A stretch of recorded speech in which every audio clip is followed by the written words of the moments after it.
Oi, pessoal, boa noite.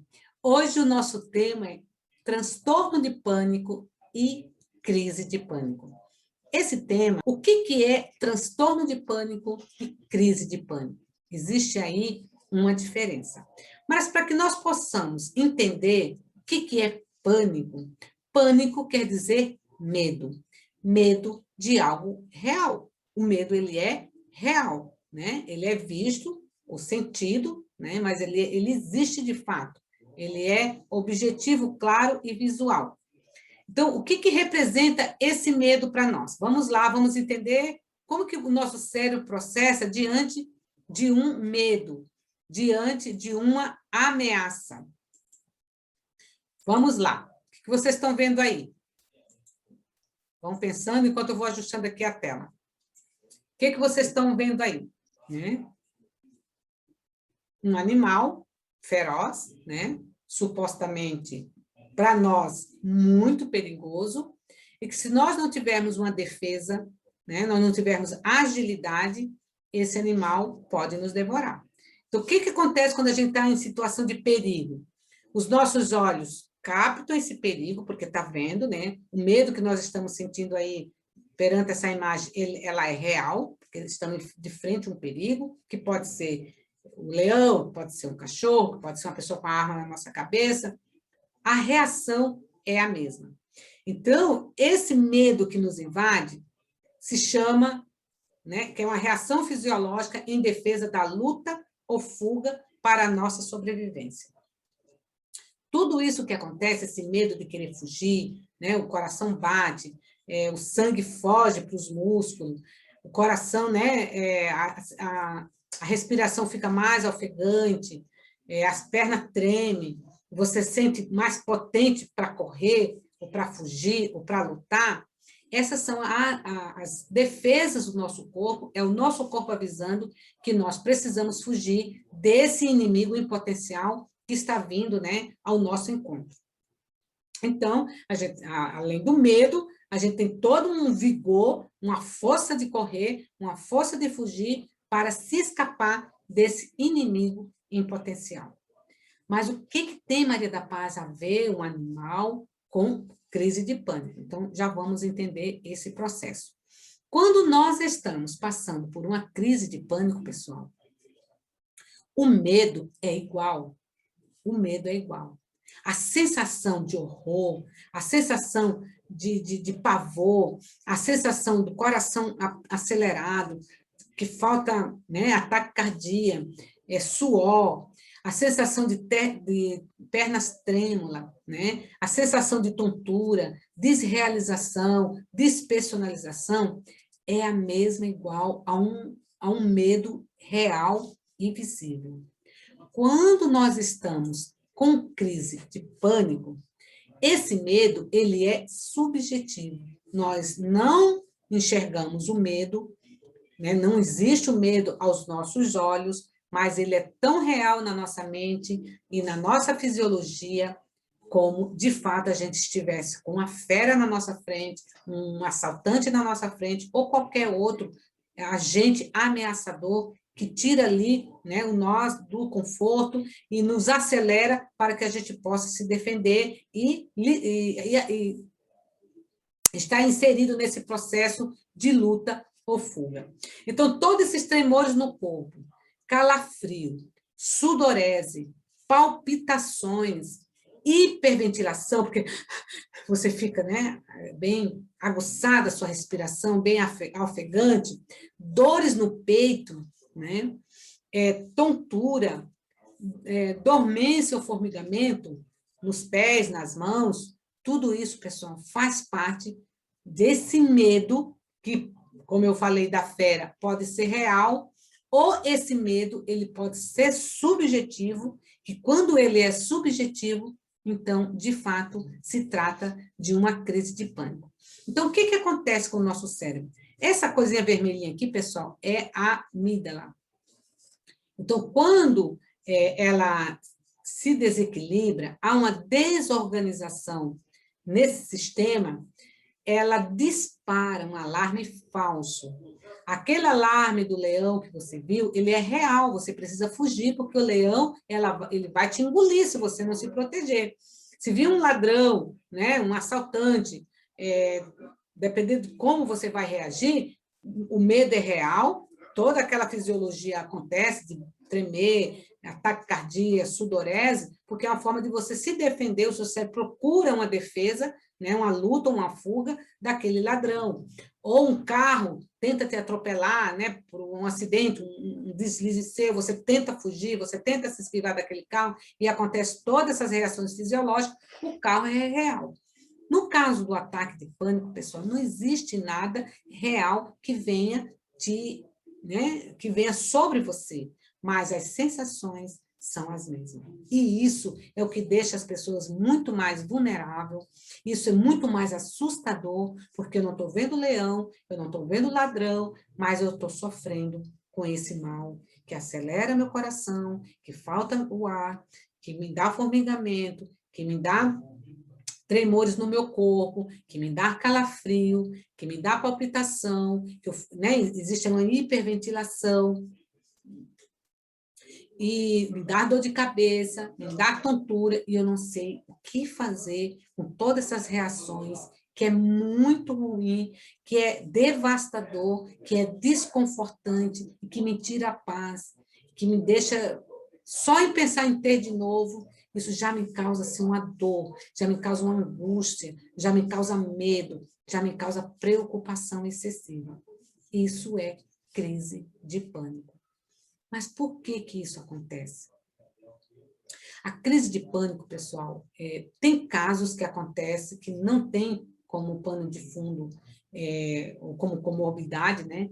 Nenhum transtorno de ansiedade, simplesmente ela vem, né? Já li em várias literaturas, tem casos que não tem uma justificativa aparente, mas ela desencadeia, mas na maioria das vezes, geralmente, a pessoa tem alguma comorbidade com outro, associada a outro tipo de transtorno, de ansiedade, geralmente, depressão, né? Geralmente o transtorno de ansiedade, ele não é tratado, então ele vai crescendo, né? Começa leve, depois passa para o moderado, do moderado passa para o grave, e aí, se não for tratado, pode desencadear, assim, posteriormente, transtorno de pânico. Então, tudo isso precisa ser avaliado, qual é o caso de cada um. Eu já tive paciente que não tem nenhum transtorno familiar, transtorno mental na família, né? Nem ansiedade, nem depressão, que ela tenha conhecimento, e foi acometida com transtorno de pânico, né? Pode ser por um trauma, né? No caso dela, a hipótese que foi a morte do seu pai. Ela ficou muito traumatizada e aquilo mexeu muito com ela, né? Então desencadeou aí um grande sofrimento, que ela não soube lidar com o luto. Mas não tinha histórico familiar de pessoas com crise de pânico ou ansiedade. Então, a crise de pânico, pessoal, ela pode ser acometida para qualquer pessoa. Eu já tive crise de pânico, eu já tive crise de ansiedade, e eu sei muito bem o que é isso. É algo que a gente não sabe de onde é que vem, como que isso, né, que fim que vai dar, só sabemos que é muito desconfortante, é muito assustador e é muito dolorido a gente imaginar que nós possamos ter isso novamente. Então, o que eu quero dizer para vocês neste vídeo? Que a crise de pânico, pessoal, fique tranquilo, ela não mata. Se você for no médico, olha só, de 80% a 90% dos ambulatórios, nos últimos tempos, estão recebendo pessoas com um maior índice de estresse, né? E aí, claro, o estresse causa todas essas sensações também, e crise de pânico achando que tem problema de coração ou qualquer outra doença. Então, se você se sente que o seu coração, né, tem ataque cardíaco, seu coração está acelerado, é bom que você vá no médico, até para você ter certeza da sua saúde física. Fez tudo certinho, não é nada físico, você não tem problema de coração, você não tem nenhum problema ou qualquer outra doença, então é psicológico, né? Então é mais confortante, né? Porque você sabe o caminho que você tem que trilhar para o tratamento.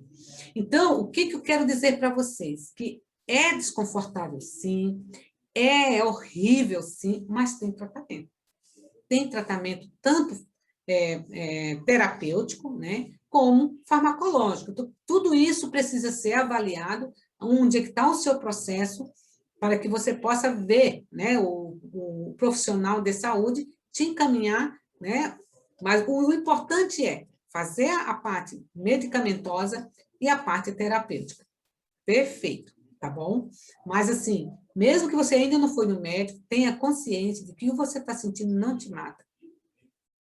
É apenas reações fisiológicas de uma jarrada de adrenalina no teu corpo e cortisol, que isso altera toda a sua fisiologia do seu corpo e da sua mente e tem todas essas sensações de palpitações. E onde é que ataca tanto a ansiedade como a crise de pânico? Ela ataca tanto nas áreas cognitiva, como nas áreas emocionais e principalmente na fisiológica, que é onde a gente sente tudo no corpo. Ali vem, o nosso corpo ele fica receptivo a todo esse tsunami, né, de sensações desagradáveis e desconfortáveis. Então, vamos ver. Quando se trata da questão cognitiva, pensamentos negativos, fica aqueles pensamentos fixos, né? Que na próxima live eu vou tratar sobre isso. Aí vem aqueles pensamentos catastróficos, medo que aconteça de novo, medo de ir para algum lugar, passar vergonha. Então, você começa a ter esse medo, e qual é a tendência? É se esquivar, é se isolar, né? É evitar que novas crises aconteçam, né? Área emocional, relacionada também ao medo, esse medo subjetivo. O que é medo subjetivo? É o medo que não é real, que está na nossa mente. Em função de tudo que já aconteceu, esse medo vem, ele não é real, ele é imaginário, mas para nós, que nós alimentamos com os nossos pensamentos catastróficos, ele se torna real, né? Então, nosso cérebro interpreta como real e libera de novo mais adrenalina e mais cortisol e mais reações nós sentimos desconfortáveis. As preocupações, né? E a gente fica inquieta, desassossegada, cansada, porque esse excesso de adrenalina no nosso corpo, esse excesso de cortisol, desgasta o nosso cérebro, desgasta o nosso físico não foi preparado para isso, né? Só que essa campainha que a amígdala, ela está desregulada, então ela faz todo esse alarme falso, e esse alarme falso é onde ocorre essa secreção desse excesso de hormônio. Olha só, pessoal, a amígdala, essa daqui, como vocês estão vendo, bem aqui no centro do nosso cérebro, e através dela, ela está bem, né, dentro do sistema límbico, né, que é o controle de todas as nossas emoções, né? Claro que essa parte toda do córtex tem uma certa ligação. O córtex pré-frontal também tem ligação com toda essa fisiologia do estresse, ele também bagunça, ele também fica desorganizado e entra aí numa, como se diz, como, não tem o tsunami, né? Quando tem alguma coisa de desmoronamento, um vai devastando o outro. Então, o que vai pela frente vai, né, fazendo parte do mesmo processo. É a mesma coisa no nosso cérebro. Então, por ser o sistema límbico, o centro das emoções, não quer dizer que só ele, é um conjunto ali. Mas o alarme mesmo, que faz todo esse barulho, começa pela amígdala, né? A amígdala. E o que acontece? Ela desregulada, ela emite, né, informações e deixa que ela permite, né, ela libera o cortisol e a adrenalina, que é o hormônio do estresse, né, para as nossas glândulas suprarrenais. Olha aqui, ó, tá vendo aqui em cima dos dois rins, né? Então, libera aqui e vai para os músculos e vai para a corrente sanguínea. Então, toda essa reação que você sente são reações fisiológicas, onde esses hormônios que vêm, né, de adrenalina e cortisol, que vem do cérebro, perpassa por essa glândula, né, né, que são duas, e espalha por todo o corpo, fazendo toda essa alteração fisiológica. Então, pessoal, síndrome do pânico é quando ocorre apenas uma vez, né, a crise, e a pessoa não tem mais. Às vezes faz um tratamento psicológico, um tratamento psiquiátrico, e não tem mais. Transtorno de pânico é quando você Durante um mês, você tem uma crise e você começa a ter medo sabe aquele medo de sentir medo? Você começa a ter o esquiva, que volta ali aquelas emoções, né?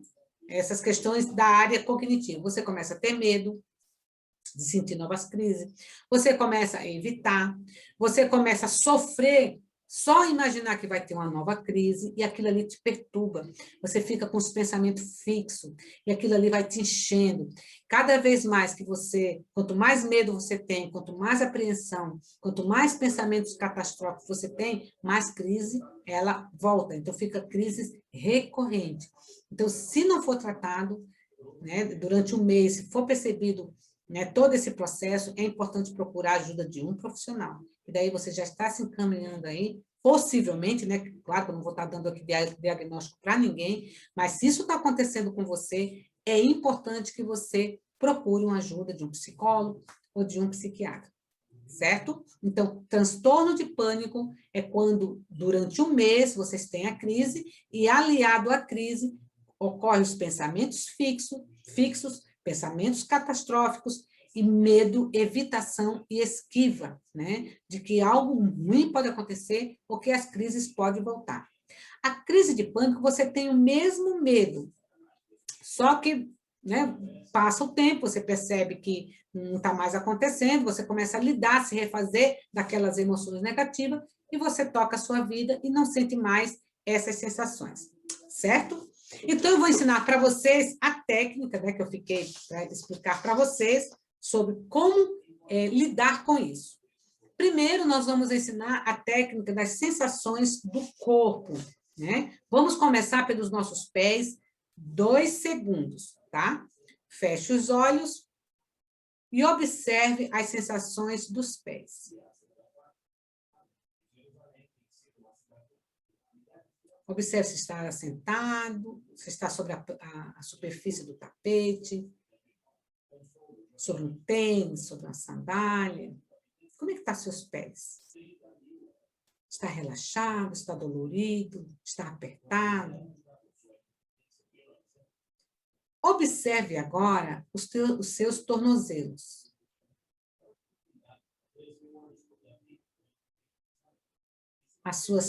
Dos tornozelos até os seus joelhos. Observe as panturrilhas, os joelhos. Observe as suas coxas. Observe as suas nádegas tocando na superfície onde você está sentado ou deitado. E, neste momento, amplie a sua consciência para o seu abdômen e coloque a mão sobre o seu abdômen.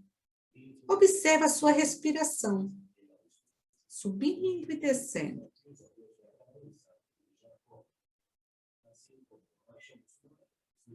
E, no seu tempo, abra os olhos.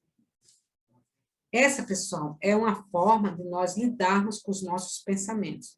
Não é evitando, não é negando, não é fugindo, é treinando de uma forma diferente para que todo esse tsunami de pensamentos catastróficos ele possa ser reprogramado, reorganizado, e nós estamos ensinando o nosso cérebro ansioso a pensar diferente, a focar em coisas diferentes. Essa é uma técnica. A segunda técnica era escrever, né, uma cartinha para os pensamentos de vocês. Escreva, olha, pensamento, agora eu estou sentindo que eu estou triste, realmente eu estou sentindo tristeza. Ah, eu estou sentindo medo. Que medo que você está sentindo? Escreva. Pessoal, quando nós damos nome aos nossos pensamentos catastróficos, eles já começam a perder força. Então, escrever é muito importante. Porque na próxima live, eu vou falar sobre os pensamentos catastróficos, tá? E a outra técnica é a técnica da respiração diafragmática. Então, vamos lá? Põe a mão no peito e a mão na barriga aqui, ó. Não sei se não dá para vocês verem a minha barriga. Observe as sensações, se você está respirando só no peito ou na barriga, no abdômen, tá? Quando você for inspirar, a sua barriga, ela tem que estufar. Quando você for expirar, a sua barriga tem que se contrair. Se você não sabe ainda, não, né, não tem essa técnica, achar difícil de fazer, vai treinando, é um passo a passo, tá? As crianças, quando elas são pequenas, elas já sabem fazer. Quando cresce, quando nós crescemos, nós perdemos, né? Então, vamos lá. Eu vou inspirar e vou encher a barriga, porque, né, que é do pulmão. Quando eu expirar, eu vou secar minha barriga, e quanto mais puder, tá, pessoal? Eu vou inspirar por 4 segundos e vou segurar por 4 segundos. E vou expirar por 6 segundos, até esvaziar tudo que tem no nosso pulmão, tá bom? Então, vamos lá. 4 segundos, inspirar.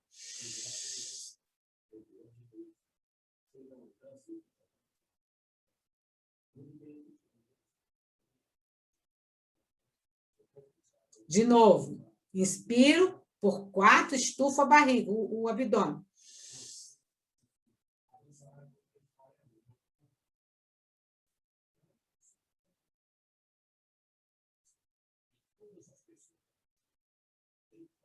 E expiro por 6. Então, inspira por 4, segura por 4 e expira por 6. Expira muito mais do que inspira. Por que isso é importante? Porque quando você faz essas técnicas antes da crise, você está equilibrando, né, a sua respiração, está respirando corretamente, e essa troca gasosa do oxigênio entrando e o dióxido de carbono saindo, que é as toxinas do nosso corpo que saem, eles começam a se equilibrar. E aí você começa a acalmar a mente, você começa a ter mais calma, a mente entendendo que você está se acalmando, porque né, cérebro, mente, conexão, o corpo também se acalma. Então, faça sempre essa técnica até você aprender. Inspirar, estufa a barriga, né? E expirar, seca a barriga, né? Um treino, vocês vão treinando, porque geralmente a gente tem a mania de a respiração é aqui, ó. E o certo é observar o abdômen. Também é importante vocês fazerem deitado, porque deitado a gente observa exatamente quando o nosso abdômen sobe e desce. Tá bom, pessoal? Era isso que eu queria dizer para vocês.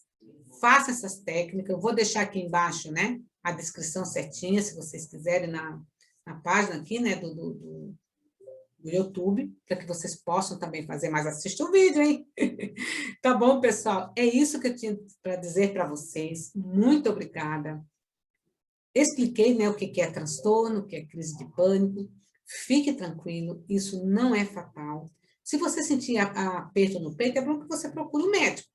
Foi no médico, está tudo certo, então é uma crise de missão, né? E é tratável sim, tá bom? Espero que vocês tenham gostado. Se vocês gostarem, né, compartilhe esse vídeo, dê um like aí e me assista na terça-feira às lives no Instagram, @psicóloga Maria da Paz Oficial. Um grande beijo e aguardo vocês. Terça-feira vou falar sobre pensamentos catastróficos. Tchau, tchau!